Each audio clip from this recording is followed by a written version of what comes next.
You ever hear a story so gut-wrenching, so downright infuriating, that it doesn't just stay in your head, it settles in your chest and refuses to let go?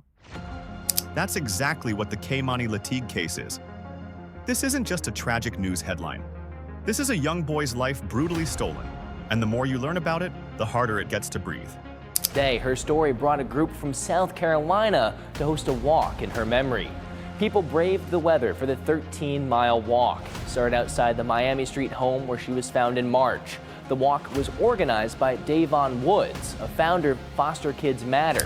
Kmani Latig should have been here today, laughing, living, maybe annoying his siblings, or trying to skip homework like any other kid.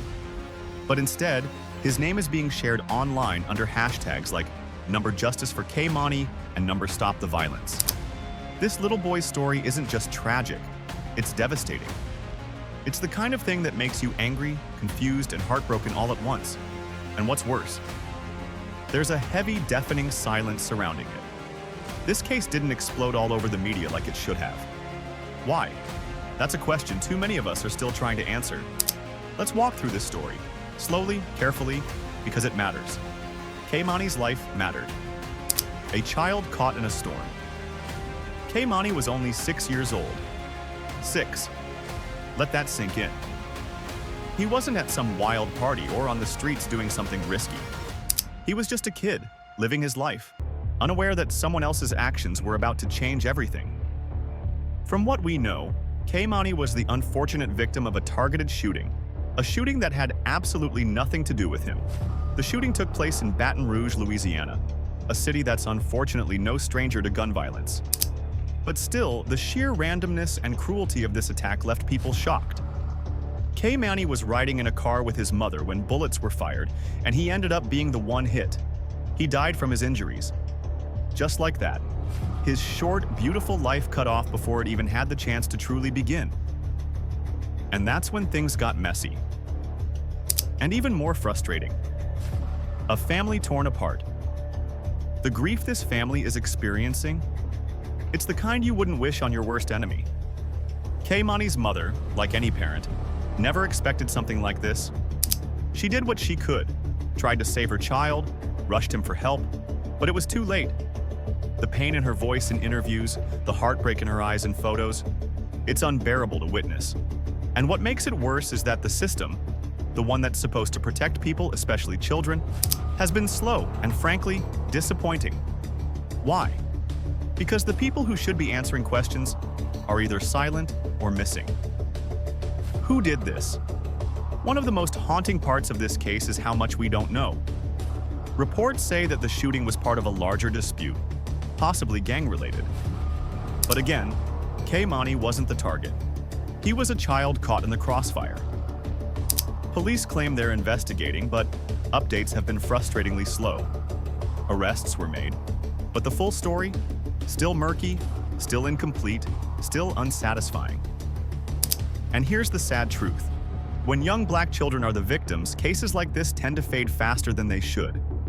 Headlines move on, reporters stop digging, and families are left to grieve with no answers.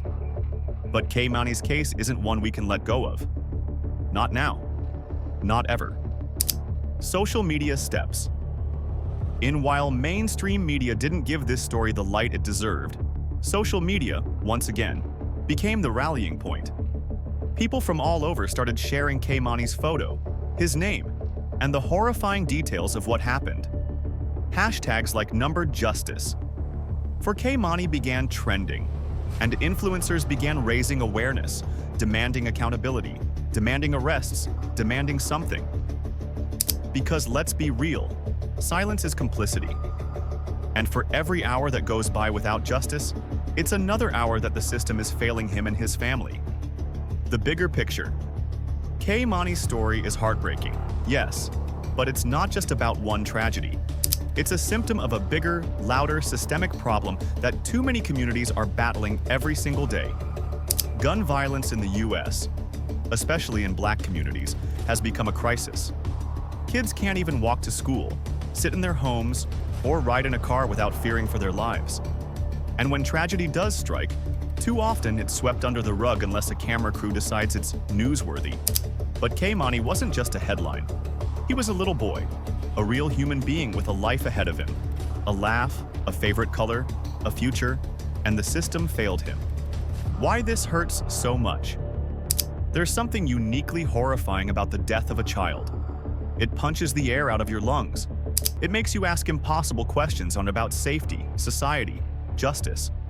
But what makes this even worse is the lack of real coverage, real outrage, and real movement. Where are the interviews? Where are the national campaigns? Where are the politicians speaking his name? It's like the world shrugged and moved on. But his family can't. His community can't. And we shouldn't either. What his family is saying.